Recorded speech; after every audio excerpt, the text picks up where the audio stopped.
siang anak-anak. Siang, Bu. Perkenalkan nama saya Elvina Prawita. Kalian bisa panggil saya Ibu Elvina. Jadi saya di sini mengajar mata pelajaran dasar-dasar recovery. Pada pertemuan kali ini kita akan membahas mengenai triangle exposure. Sebelumnya, kita berdoa. Sebelumnya kita berdoa dulu, boleh? Baik teman-teman, sebelum kita lakukan pembelajaran, baiknya kita berdoa terlebih dahulu. Doa dimulai. Berdoa saja. Oke. Tadi Ibu lupa memperkenalkan kalian semua. Boleh perkenalkan diri sebentar.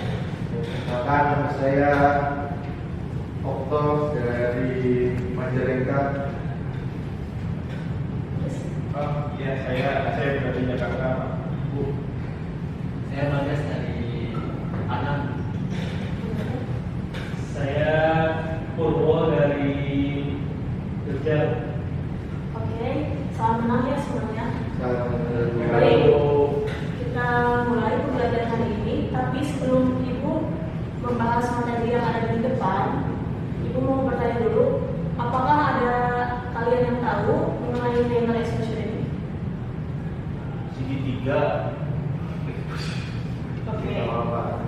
Segitiga dalam apa kira-kira? Exposure. Exposure. Oke. Karena kalian gak ada yang tahu, Ibu akan jelaskan lebih lanjut. Jadi, triangle exposure itu terdiri dari 3 bagian. Yang pertama ada iso, yang kedua ada shutter speed, yang ketiga ada aperture. Triangle exposure itu biasa digunakan dalam teknik fotografi. Jadi bagi kalian yang mau jadi fotografer, kalian harus memahami dulu teknik-teknik yang ada di sini. Sebelumnya, ada yang mau bertanya dulu? Apa itu aperture sama shutter speed? Baik, pertanyaannya bagus. Sekarang kita bakal bahas mengenai pertama exposure dulu. Exposure itu merupakan adalah istilah yang biasa digunakan untuk merujuk ke suatu pencerahan foto yang ditentukan oleh jumlah cahaya yang masuk pada sensor gambar. Triangle exposure ini terdiri dari 3, seperti yang tadi disebutkan. Yang pertama ada aperture, yang kedua ada shutter speed, yang ketiga ada ISO. Dan pada fotografi ada istilah yang namanya underexposure, overexposure, dan properexposure. Apa sih underexposure, overexposure, dan properexposure? Nah, Ibu ingin kalian memperhatikan ketiga gambar di sini.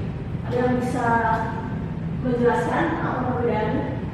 Ibu, Boleh? kalau yang underexposure itu gambarnya lebih gelap tuh. Kalau yang proper exposure itu tuh gambarnya yang bagus gitu. Kalau yang overexposure terlalu banyak cahayanya. Betul. Jadi lebih jelasnya, underexposure ini karena cahaya yang masuk lebih sedikit, jadi gambar akan terlihat lebih gelap. Sedangkan yang proper exposure, cahaya yang masuk ini bisa dibilang normal atau sesuai. Sedangkan overexposure adalah cahaya yang masuknya lebih banyak. Tetapi dalam fotografi itu tidak ada benar atau salah. Tergantung kita mau kualifikasi seperti apa. Kita bisa pakai underexposure, proper exposure, atau overexposure, tergantung dari tema foto yang mau kita ambil. Selanjutnya, Ibu akan memperjelaskan yang teknik yang pertama yaitu aperture atau biasa disebut dengan f-stop. F-stop ini merupakan bukan diafragma pada kamera. Nah, lebih jelasnya ada lensa kamera. Jika lensa bukan lensa kecil atau bukan aperture kecil, fokus akan lebih besar atau luas dan biasanya akan menampilkan gambar seperti efek bokeh gitu. Sedangkan jika bukan aperture besar, fokus akan lebih kecil atau sempit. Dalam fotografi, aperture itu biasanya dipresentasikan dengan bentuk F atau bisa juga dikenal sebagai rasio fokus. Contoh dari F number ini dari F paling kecil 1,4 dan yang paling besar ada 8. Tetapi dengan kamera masing-masing, aperture itu bisa berbeda. Lanjut. Di sini ada contoh dari penggunaan aperture atau f-stop. Seperti yang tadi dijelaskan, bukan yang kecil, fokusnya akan lebih lebar, lebih sempit. Di sini objek yang ditampilkan ada banyak, tetapi fokusnya ada kepada satu objek yang di depan saja. Semakin di sini, fokusnya itu lebih bagus dan lebih jelas. Jadi jika kita ingin memotong objek, kita bisa mengatur aperturnya. Nah, ini ada contoh lainnya. Ada objek orang, karena yang di sini bukan cahaya lebih besar, cahaya yang lebih masuknya lebih banyak. Sedangkan makin ke sini cahaya yang masuknya lebih sedikit, sehingga gambar akan terlihat lebih gelap. Di sini juga ada contohnya. Pada penggunaan ada objek satu dan objek lainnya. Objek satunya itu manusia atau orang, dan objek lainnya itu pemandangan. Ketika kita akan memfoto pemandangan, tentunya kita ingin pemandangan terlihat kan? Jadi kita bisa menggunakan F11 untuk mendapatkan hasil gambar yang baik. Nah, selanjutnya juga ada contoh lainnya, bisa kalian lihat. Sebelum itu lanjut, apakah ada yang mau bertanya?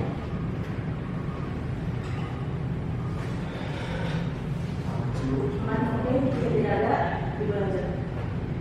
Yang kedua shutter speed. Shutter speed itu bisa dibilang sebagai pengaturan durasi yang atau jendela sensor yang terbuka saat menerima cahaya lalu kembali menutup. Shutter speed itu ketika terbuka lebih lama atau diatur lebih lama, cahaya yang masuk juga akan lebih banyak.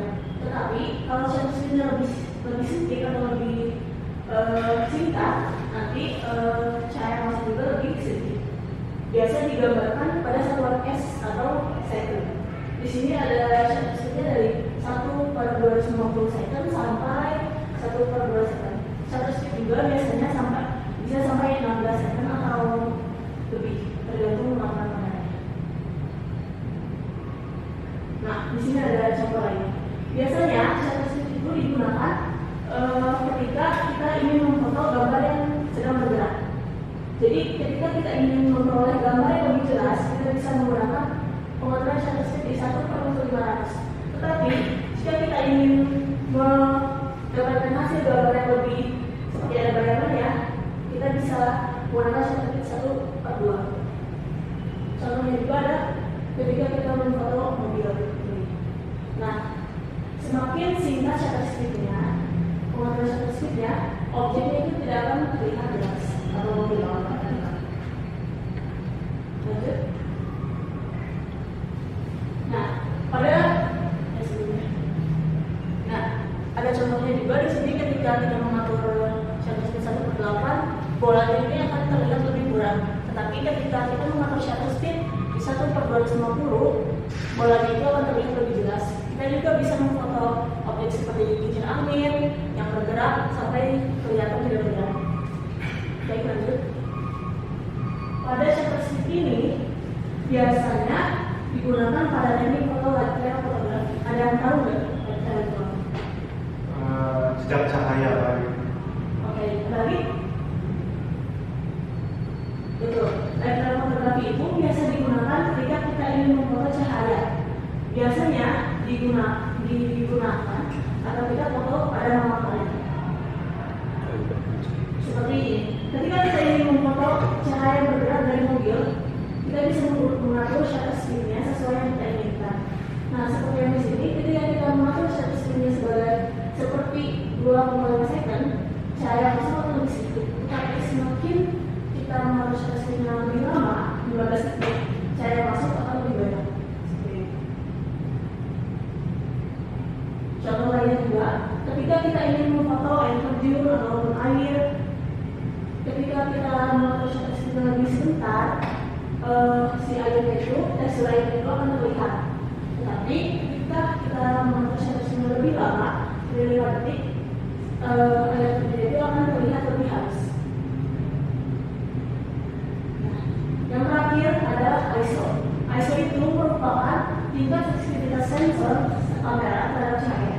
Nilai ISO ini ketika semakin rendah akan menghasilkan foto yang lebih gelap.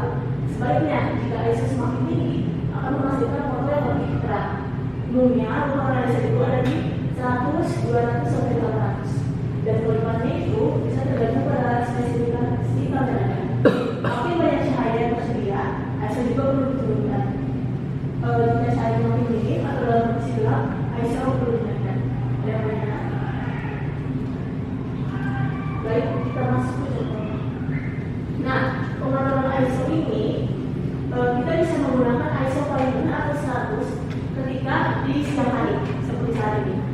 Tetapi ketika makin malam, kita bisa menggunakan ISO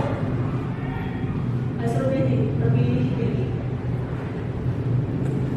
Nah, ini juga contoh ISO. Tapi harus diingat, ketika kita mengatur ISO lebih tinggi, objeknya itu juga akan lebih bertekstur atau menghasilkan gloss. Nah, ada juga contoh lainnya. Walaupun di dalam ruangan ketika kita mengatur ISO-nya itu 100, kan tidak terlihat, jadi si objeknya akan terlihat gelap. Sampai ketika kita memakai ISO itu, objeknya akan terlihat lebih terang. Menurut kalian, mana ISO yang pas di gambar ini? 320. 800. Oke. Di 800 ini objek itu terlihat lebih jelas dan juga cahaya yang masuk itu lebih seimbang. Oke. Lanjut. Di gambar ini menurut kalian ISO-nya yang mana yang lebih proper? 200. 400. Nah, jadi sebenarnya tidak ada gunanya yang salah, tetapi tergantung preferensi kita masing-masing terhadap apa yang mau kita ambil. Tetapi jika dilihat di ISO 200 itu kita bisa menghasilkan gambar yang lebih jelas. Selesai. Ada yang mau bertanya? Cukup jelas ya? Oke. Alhamdulillah. Kalau cukup jelas, selanjutnya kalian boleh scan barcode di sini. Nanti kalian bisa kerjakan di rumah atau setelah jam pelajaran ibu selesai. Nanti barcode ini juga ibu kirim di classroom dan juga grup WA. Oke. Tidak ada mau tanya lagi kan? Baik, Bu. Oke. Kalau begitu cukup sekian dari kelas ibu. Sebelumnya ibu minta kalian berdoa dulu. Baik, setelah perjalanan sudah selesai, di baik kita sebelum kita berdoa terlebih dahulu. Doa selesai. Terima kasih untuk atensinya. Mohon maaf bila banyak kesalahan atau salah kata. Bila tidak